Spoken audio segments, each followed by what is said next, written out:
The night was tense aboard the grounded ship as the Zorathi prepared for the arrival of their reinforcements. The approaching spacecraft was larger and more advanced than their own, a clear sign that their leaders on Zorath were taking the situation seriously. Kale, Lyra, and Nira worked tirelessly, using every tool at their disposal to protect the Dawson family. They knew the odds were against them, but they refused to give up. As the alien ship entered Earth's atmosphere, the Zorathi activated their diversionary measures. False signals and holographic projections scattered across the sky, confusing the incoming vessel and leading it away from the village. For a moment, it seemed like their plan might work. The larger ship veered off course, its sensors overwhelmed by the barrage of misleading data. But then, something unexpected happened. A second ship appeared, this one smaller and faster, breaking through the distractions with ease. It headed straight for the village, its intentions clear. Kale clenched his translucent fists, his glowing form flickering with frustration. "They are too persistent," he said grimly. "We cannot hold them off much longer." Lyra stepped forward, her luminous eyes filled with resolve. "Then we do what we must. We reveal ourselves if necessary. We cannot let them harm Adam." Nira nodded in agreement, her analytical mind calculating their next move. "If we create a localized energy field around the house, it may buy us enough time to confront them directly." Working together, the Zorathi deployed the energy field, surrounding the small wooden house with a shimmering barrier. Inside, Claire held Adam close, sensing that something was happening outside.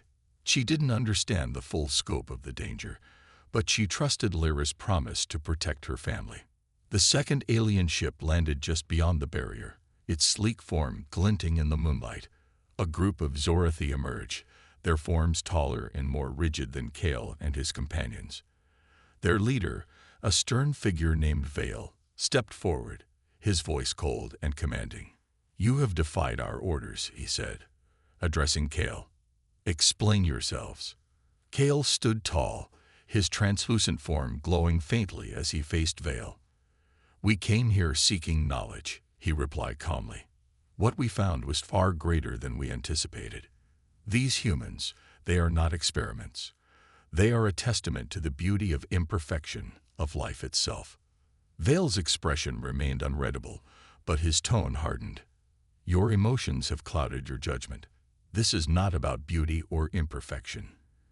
It is about progress, for our species and theirs."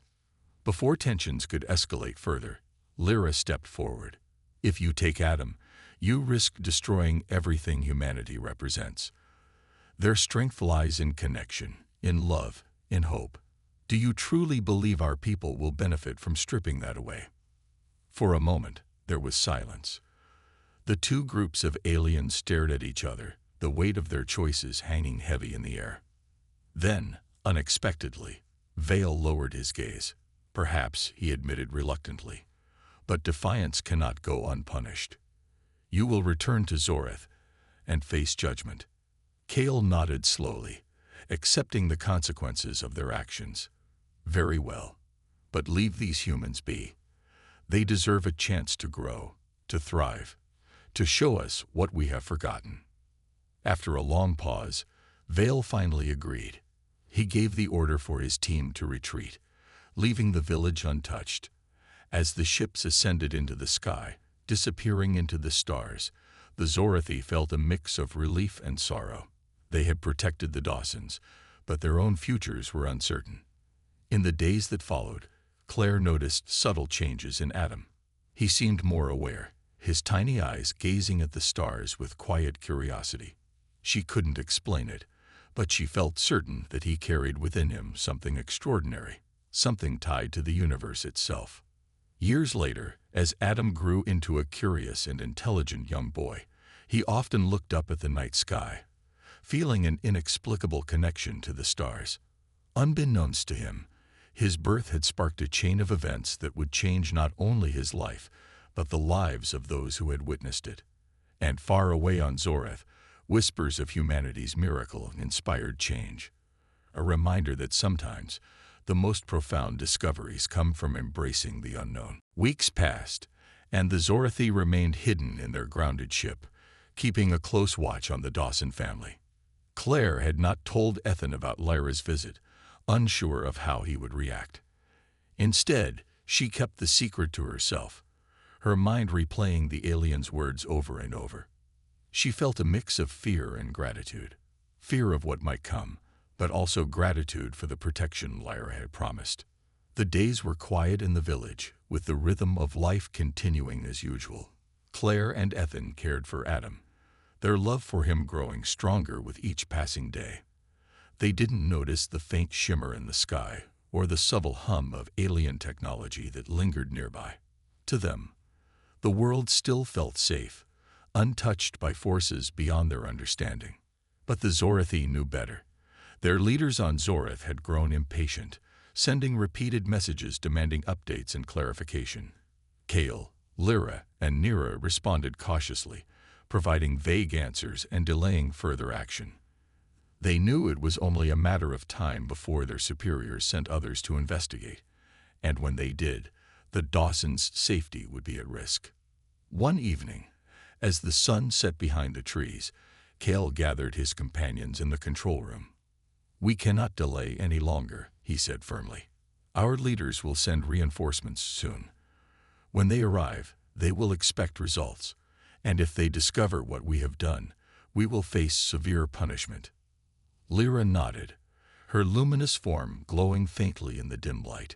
"Then we must prepare. We cannot let them take Adam. He is too important, not just to his family, but to humanity itself." Nara hesitated, her analytical mind weighing the risks. If we defy our leaders openly, we risk more than just ourselves. Our actions could spark conflict between our species and humanity. Is that a risk we are willing to take? "It is a risk we must take," Lyra replied, her voice filled with determination. "For all its flaws, humanity has something we lost long ago: the ability to embrace uncertainty, to find beauty in chaos. If we allow them to harm Adam, we lose any chance of reclaiming that part of ourselves." Kale sighed, his translucent form flickering faintly. "Then we act together. We will protect the Dawsons, no matter the cost." The Zorathi worked quickly, fortifying their cloaking technology and setting up barriers around the village. They used their advanced sensors to monitor for incoming ships, determined to intercept any threats before they reached Earth. Though their own vessel was grounded, they still had access to powerful tools that could buy them time. Meanwhile, Claire continued to care for Adam, her instincts guiding her every move. She noticed small changes in him, how his tiny hands reached out to grasp hers, how his eyes seemed to follow her movements with surprising awareness. It was as if he carried within him an old soul, wise beyond his days. She couldn't explain it, but she felt certain that Adam was special, not just to her, but to the universe itself. One night, as Claire sat by the window with Adam asleep in her arms, she whispered softly, "Whatever happens, I'll keep you safe. No matter who comes, no matter what they want, you're mine, and I'm yours." Unbeknownst to her, Lyra watched from afar, her glowing eyes filled with admiration. The human woman's courage and love were a testament to the strength of her species, a strength the Zorathi had underestimated for so long. When the first sign of trouble appeared, a faint blip on their sensors indicating an approaching spacecraft, the Zorathi sprang into action. Kale, Lyra, and Nira worked together, using their remaining resources to create a diversion. They sent false signals, misleading the incoming ship away from the village while reinforcing their defenses. As the hours passed, tension filled the air aboard the grounded ship. The Zorathi knew they were outnumbered and outmatched, but they refused to back down. For the first time in their lives, they understood what it meant to fight for something greater than themselves, for a future filled with possibility, hope, and love. And as they prepared to face whatever came next, they realized that their journey had changed them forever. They had come to Earth seeking answers, but instead, they had found something far more valuable: a reminder of what it meant to truly live. Days turned into weeks, and the Zorathi continued to watch over the Dawson family from their grounded ship. Though they had sabotaged their vessel to protect Claire, Ethan, and Adam, the weight of their decision pressed heavily on them. They knew their actions would not go unnoticed by their leaders on Zorath. Sooner or later, others would come looking for answers, and when they did, the Zorathi would have to face the consequences. Lyra spent much of her time observing Claire and Adam, her luminous eyes softening whenever she saw the bond between mother and child. It was a connection unlike anything she had ever witnessed, a mix of love, instinct, and something deeper that defied explanation. She found herself drawn to it, almost envious of the simplicity and depth of human emotions. For beings who valued logic above all else, the idea of such raw feeling was both foreign and beautiful. One evening, as the sun dipped below the horizon and painted the sky in shades of orange and purple, Lyra made a decision. She could no longer remain a silent observer. The Dawsons deserved to know, at least in part, what was happening. She waited until Claire was alone, sitting by the window with Adam asleep in her arms. Then, using a holographic projection, Lyra revealed herself. Claire froze, her breath catching in her throat as a shimmering figure appeared before her. The alien's form was tall and translucent, glowing faintly in the dim light of the room. "Do not be afraid," Lyra said softly, her voice resonating in Claire's mind rather than her ears. "I mean you no harm." For a moment, Claire couldn't speak. Her heart raced, torn between fear and curiosity. Finally, she managed to whisper, "Who? What are you?" "I am Lyra," the alien replied. "I come from a distant world. My companions and I have been watching you and your family. We mean no harm, but we have discovered something extraordinary about your son." Claire tightened her grip on Adam, her protective instincts kicking in. "What do you want with him?" Lyra hesitated, choosing her words carefully. "Your people possess a gift, a spark of energy that accompanies new life. It is rare and powerful, and it has caught the attention of others like me. Some may seek to take him, to study him, but I have chosen to protect you." Tears welled up in Claire's eyes as she processed Lyra's words. "Why are you telling me this?" she asked, her voice trembling. "What can I do against whatever you are?" "You cannot fight them," Lyra admitted, "but you can trust me. I will do everything in my power to keep you safe. If anything happens, if strangers come asking questions, do not let them near Adam. Promise me." Claire nodded slowly, though her mind was overwhelmed. "I promise," she whispered. "But why are you helping us?" Lyra's glowing form flickered faintly, as if touched by emotion. "Because you have shown me something I had forgotten exists, something my people have lost. The beauty of imperfection, of love, of hope. Your son carries within him infinite possibilities. He is a reminder that life is not meant to be controlled but to be lived." With those words, Lyra faded away, leaving Claire alone with her thoughts. Outside, Ethan returned from tending the garden, unaware of what had just transpired. Claire looked down at Adam, her heart swelling with gratitude and fear. She didn't fully understand who or what Lyra was, but one thing was clear: her family was no longer alone in the universe. Back aboard the ship, Kale and Nira questioned Lyra's decision to reveal herself. "You risked exposure," Kale said, his tone tinged with concern. "If our leaders learn of this, they will find out eventually." Lyra interrupted, her voice steady. "But for now, Claire knows to be cautious. That is all that matters." The Zorathi fell silent, each grappling with the choices they had made. They had crossed a line, breaking every rule they had ever known.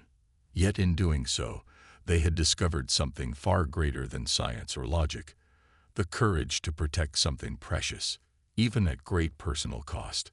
And as they gazed down at the small wooden house where the Dawsons slept peacefully, they felt a quiet sense of purpose, a reminder that sometimes the most profound acts of bravery come from following the heart. not the mind. The response from Zorith arrived sooner than the Zorathi expected, its message brief but commanding. Their leaders had reviewed the initial report and were intrigued by the discovery of the energy surge tied to human birth. However, they demanded more specific details about the location of the phenomenon and a plan for further study. The tone of the message was clear. Failure to comply would result in severe consequences.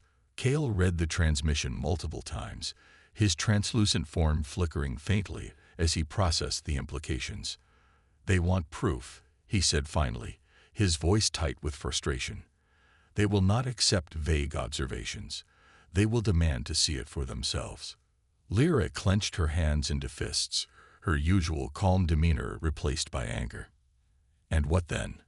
Will they take Adam away? Experiment on him until there is nothing left of the child we've observed?" Nira stepped forward, her expression thoughtful. "Perhaps there is still time to protect them. If we can delay or mislead our leaders, we may buy the Dawsons some time. But it will require careful planning and risk." The three aliens fell silent, each lost in their own thoughts.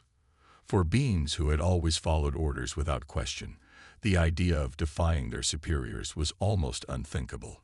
Yet the thought of allowing harm to come to Claire, Ethan, and Adam filled them with an unfamiliar sense of guilt. Back in the village, life carried on as usual. Claire sat near the window, cradling Adam in her arms as he slept. Her face glowed with love and exhaustion, the weight of motherhood settling gently on her shoulders. Ethan worked outside, tending to the small garden that provided food for their family. He paused occasionally to glance toward the house, his concern for Claire and Adam evident in his gaze. The Zorathi watched them closely, their sensors picking up every detail. They noted how Claire's presence seemed to soothe Adam, calming him when he stirred in his sleep. They observed how Ethan's steady work reflected his determination to provide for his family. These simple acts of care and devotion spoke volumes about humanity's resilience, a strength rooted in connection rather than control. As night fell, Lyra made a decision. "We cannot wait any longer," she said firmly. "If we are to protect them, we must act now. Misleading our leaders will only delay the inevitable. We need to ensure the Dawsons' safety permanently." Cale nodded slowly, his glowing form dimming slightly as he considered her words. "What do you propose?" Lyra took a deep breath, her luminous eyes filled with resolve. "We sabotage our ship. Make it impossible to leave Earth until we find a way to shield the Dawsons completely. It is risky, but it may be our only chance." Nara hesitated, her analytical mind weighing the risks and benefits. "If we do this, we risk punishment upon our return to Zorith. Our actions could be seen as treason." "We are already traitors in their eyes," Lyra replied sharply. "By withholding information, we have crossed a line. At least this way, we can ensure the Dawsons survive." After a long silence, Cale finally agreed. "Very well. We proceed with your plan, but we must work quickly and carefully. If our leaders detect interference, they will send others to investigate." The Zorathi moved swiftly, disabling key systems within their ship while ensuring their cloaking technology remained intact. They erased all data related to the Dawsons' location, leaving behind only vague references to the general region. When they finished, the ship was grounded, unable to leave Earth until repairs could be made, a process that would take months, if not years. As dawn broke over the village, the Zorathi felt a mix of relief and unease. They had taken a bold step to protect humanity, but the cost of their actions remained uncertain. For now, though, Claire, Ethan, and Adam were safe, and in that knowledge, the Zorathi found a strange kind of peace, a reminder that sometimes the greatest strength lies not in logic, but in the courage to defy it. The debate among the Zorathi grew heated, their usually calm and logical discussions now tinged with emotion. Back aboard their ship, Cale and Lyra stood on opposite sides of the control room, their glowing forms flickering faintly as they argued. Nira remained quiet, her analytical mind weighing the options carefully before she spoke. "We cannot ignore what we have discovered," Kale insisted, his voice firm but measured. This phenomenon, this energy tied to human birth, is too significant. Our leaders need to know. They may decide to intervene, to study it further. Lyra shook her head, her luminous eyes flashing with determination. And what then? If we reveal this to our leaders, they will see humans as experiments, not beings. They will take Adam, Claire, and Ethan apart piece by piece to understand what makes them unique. Is that what you want? To destroy the very thing we've come to admire? Kale hesitated, his form dimming slightly as he considered her words. I do not wish to harm them. But withholding this information could be seen as betrayal. We are scientists, Lyra. Our duty is to share knowledge, not hide it. Nara finally stepped forward, her presence calming the tension in the room. Perhaps there is a middle ground, she suggested. We can report our findings without revealing the exact location of these humans. We can emphasize the importance of observation over interference. Lyra sighed, her shoulders slumping slightly. Even that carries risks. Once our leaders know about this energy, they will stop at nothing to uncover its secrets. Humans are fragile, Nara. They may not survive such scrutiny. The weight of their decision hung heavy in the air. For beings who had always relied on logic and precision, the moral implications of their actions were unfamiliar territory. The Zorathi had spent centuries perfecting their society, eliminating chaos and unpredictability. Yet here they were, faced with a species that thrived because of those very qualities. Down in the village, life continued peacefully. Claire and Ethan cared for Adam, their love for him growing stronger with each passing day. They didn't notice the faint shimmer in the sky above their home, or the subtle hum of alien technology monitoring their every move. To them, the world felt safe, untouched by forces beyond their understanding. But the Zorathi knew better. They had seen the power hidden within humanity, a power that could inspire change or spark fear. And as much as they admired the Dawsons, they couldn't ignore the potential consequences of their discovery. We must act soon, Kale said after a long silence. Our cloaking technology cannot mask our presence indefinitely. If we stay much longer, we risk detection, not just from humans, but from others who might sense the energy surge. Lyra nodded reluctantly. Then we must make a choice. Protect them or expose them. There is no third option. As the hours passed, the Zorathi prepared to transmit their initial report to Zorath. They included detailed observations of human biology, emotions, and the energy surge, but omitted specific details about the Dawsons' location. It was a calculated risk, one they hoped would satisfy their leaders without endangering the family. Yet even as they sent the transmission, doubts lingered in their minds. What if their superiors demanded more? What if they ordered the extraction of Adam for further study? The thought weighed heavily on Lyra, who found herself staring at the small wooden house below. They deserve a chance, she whispered, almost to herself. To live, to grow, to become whatever they are meant to be. Kale placed a translucent hand on her shoulder, his gesture one of quiet support. Then we must be ready to defend them, he said softly, no matter the cost. For the first time, the Zorathi felt the burden of responsibility not just to their own kind, but to another species entirely. As they waited for a response from Zorath, they knew their lives, and perhaps the fate of humanity, would never be the same. The Zorathi continued their observations, their minds buzzing with questions and theories. Back aboard their ship, they reviewed the data collected during Adam's birth, each piece of information adding to the growing mystery. The energy surge that had accompanied his first breath was unlike anything they had ever encountered, a blend of biology, emotion, and something unexplainable. It was as if the moment of birth wasn't just the start of a new life, but the ignition of a spark that connected the child to the universe itself. Kale stood near the control panel, his glowing form flickering faintly as he processed the implications. If what we're seeing is true, he said slowly, then every human child carries within them not just potential but purpose. Their existence isn't random. It's tied to something greater. Lyra nodded, her luminous eyes reflecting a mix of wonder and unease. But what does that mean for us? For our own species, we've always believed perfection lies in control, designing life down to the smallest detail. Yet here is proof that chaos, unpredictability, might hold its own kind of beauty. Nira, ever the analytical thinker, chimed in. Perhaps it's not about choosing one over the other. Maybe there's a balance we've been missing. Humans thrive because they embrace both, their flaws and their strengths. They accept uncertainty as part of life. The conversation lingered in the air, heavy with meaning. For beings who prided themselves on logic and precision, the idea of embracing uncertainty felt foreign, even dangerous.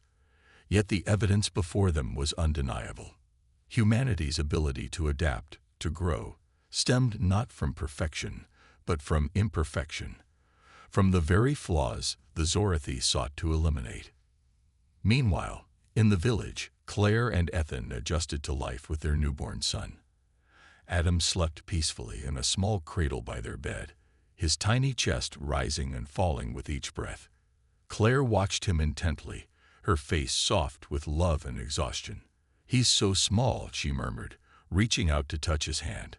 "But he feels important, like he's meant to do something special." Ethan smiled, though his eyes betrayed a hint of worry. "Every parent thinks that about their kid," he said gently. "But you're right. There's something about him. I can feel it too." The Zorathi observed this exchange, their sensors picking up the subtle shifts in emotion. They noted how Claire's love for Adam seemed almost tangible, a force that radiated outward and touched everything around her. Even Ethan, who had appeared anxious earlier, now seemed calmer, grounded by the presence of his son. "This bond," Lyra whispered, her voice filled with awe. "It's more than just attachment. It's a connection that transcends time and space. They don't just care for him. They believe in him, in his future." Cale turned to her, his expression thoughtful. "And that belief becomes part of him. It shapes who he will become. No wonder their species thrives. Each generation carries forward the hopes and dreams of the ones before." As the days passed, the Zorathi found themselves drawn deeper into the lives of the Dawsons. They began to understand that humanity's strength lay not in individual achievements, but in the collective power of relationships, between parents and children, between friends, between communities. These connections gave humans resilience, allowing them to face challenges that would have broken others. Yet, as fascinating as their discoveries were, they also brought complications. The Zorathi knew they couldn't stay hidden forever. Their presence, though cloaked, left faint traces, a ripple in the fabric of reality that could be detected by those sensitive enough to notice. And Adam, they realized, was unusually sensitive. His energy signature pulsed faintly, as if responding to their proximity. "We need to decide what to do next," Cale said one evening, his tone serious. "Our mission was to study humanity, but we've uncovered something far greater than we anticipated. Do we report our findings and risk interference, or do we protect them and let them continue as they are?" Lyra hesitated, her thoughts conflicted. "Protecting them may be the logical choice," she admitted. "But protecting them means letting go of our own beliefs. It means accepting that perfection isn't the goal, that sometimes the most beautiful things come from imperfection." For the first time in their long history, the Zorathi faced a dilemma that defied easy answers. As they looked down at the small wooden house where Adam slept, surrounded by love and hope, they knew their decision would shape not only the fate of humanity, but their own species as well. Cale and Lyra sat in silence aboard their ship, the weight of what they had witnessed pressing heavily on them. The energy surge that accompanied the newborn's first breath still lingered in their minds, a phenomenon so powerful it had momentarily incapacitated them. They replayed the moment over and over, analyzing every detail captured by their advanced sensors.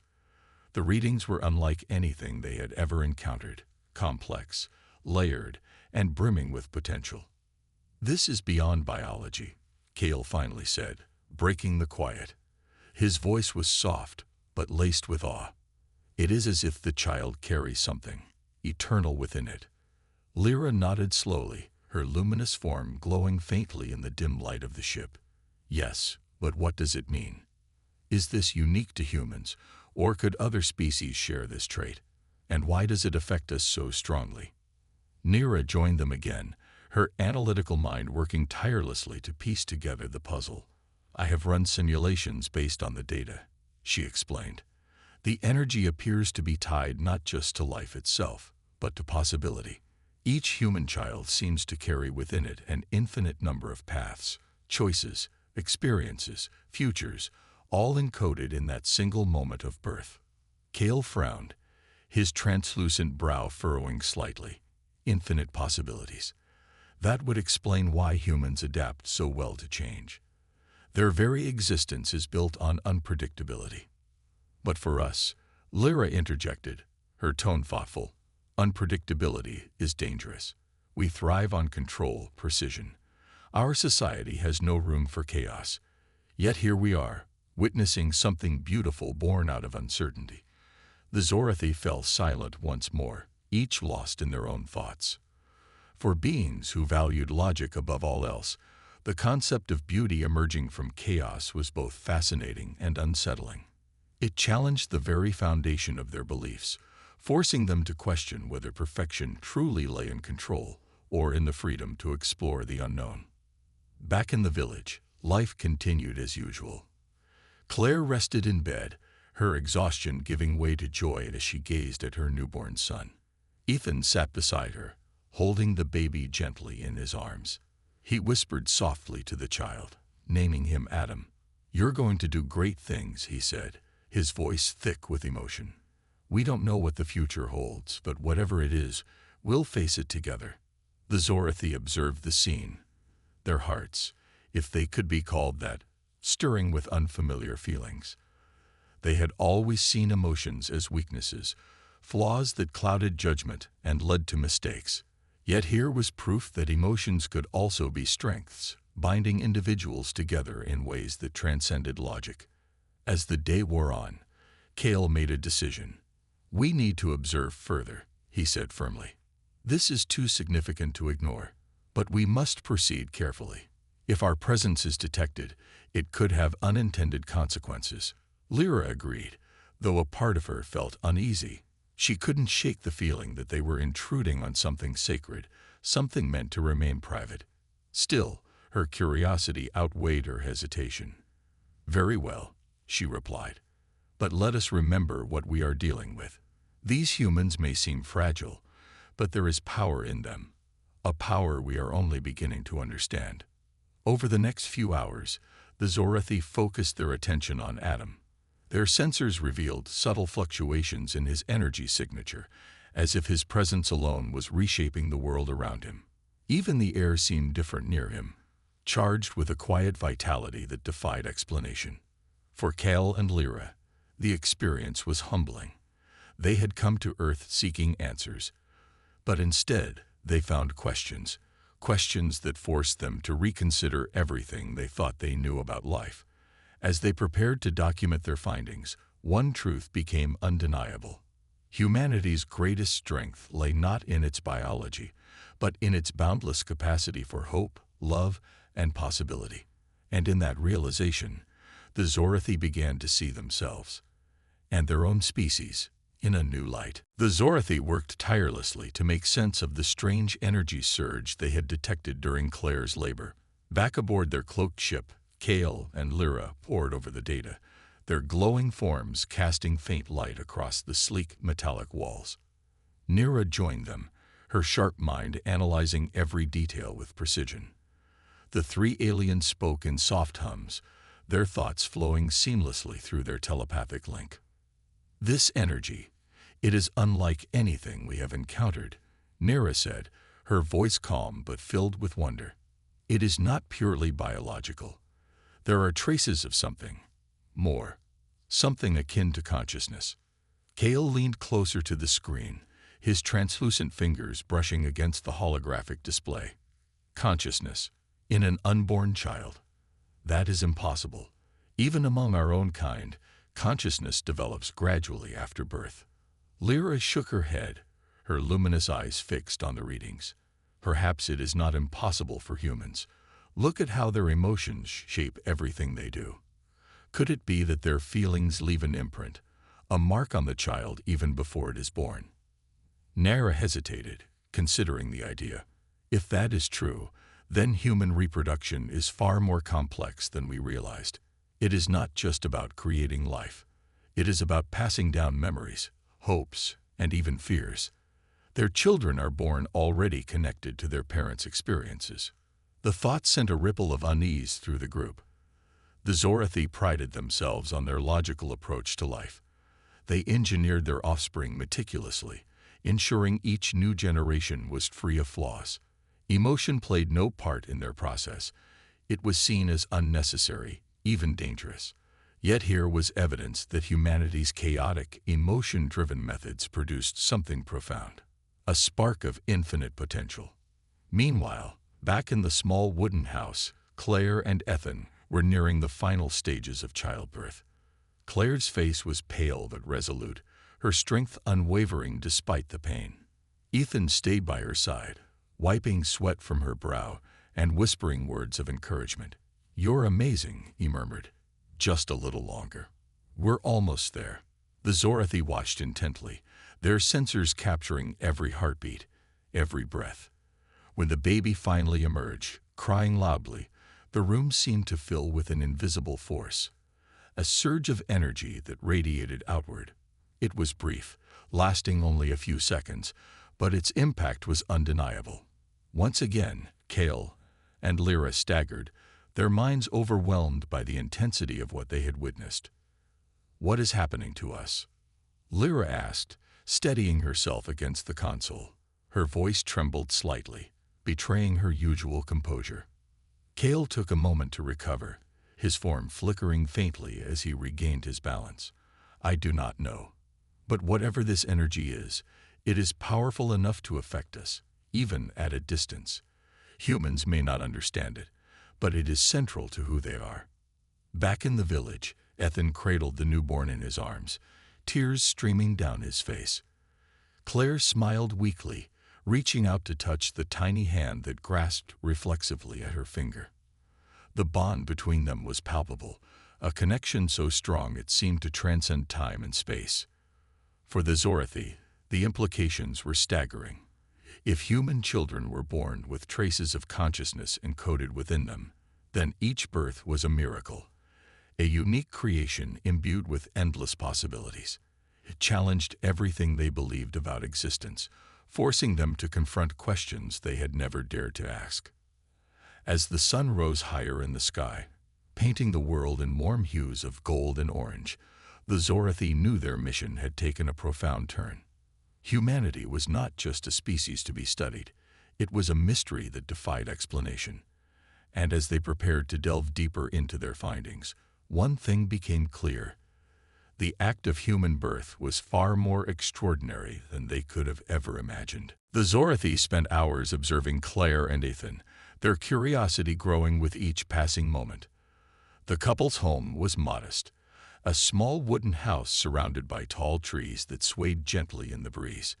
Inside, the air was thick with tension, but also with a deep sense of connection.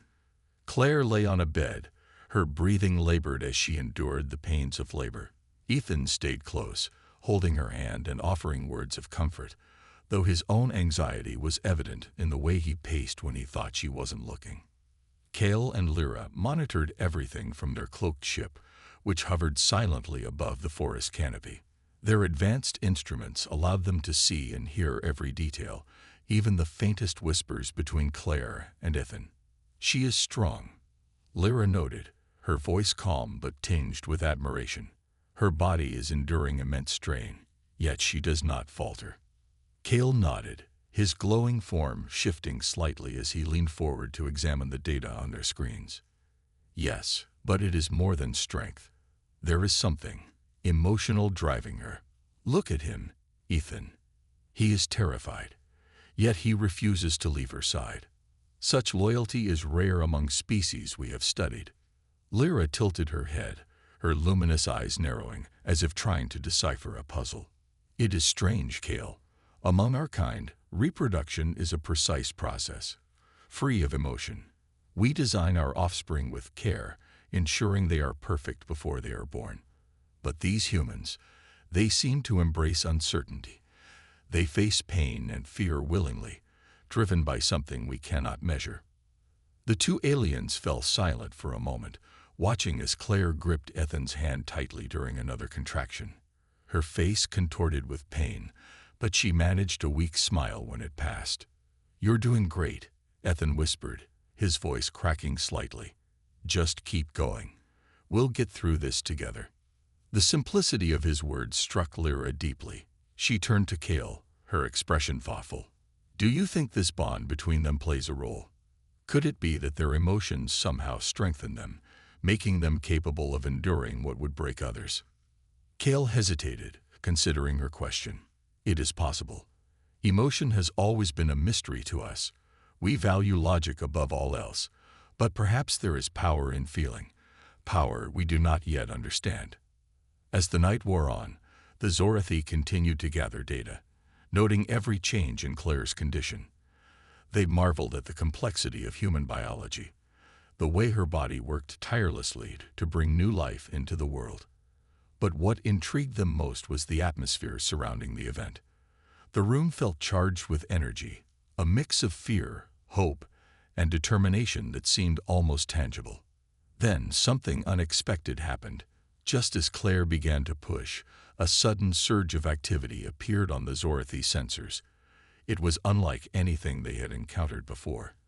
An inexplicable burst of energy emanating from Claire and the unborn child. The readings spiked wildly, overwhelming their equipment for a brief moment. Both Kale and Lyra staggered, their minds struggling to process what they were witnessing. "What was that?" Lyra asked, her voice trembling slightly. She steadied herself against the console, her usually composed demeanor shaken. Kale shook his head, his translucent form flickering faintly as he regained his balance. "I do not know. It was extraordinary. Something about the act of birth itself triggered it. We must investigate further." Back aboard their ship, another scientist named Nira rushed to assist them. She examined the data carefully, her movements quick and efficient. "This energy signature, it is unique. I have never seen anything like it. It seems to be tied to the child's first breath. Could it be some form of consciousness?"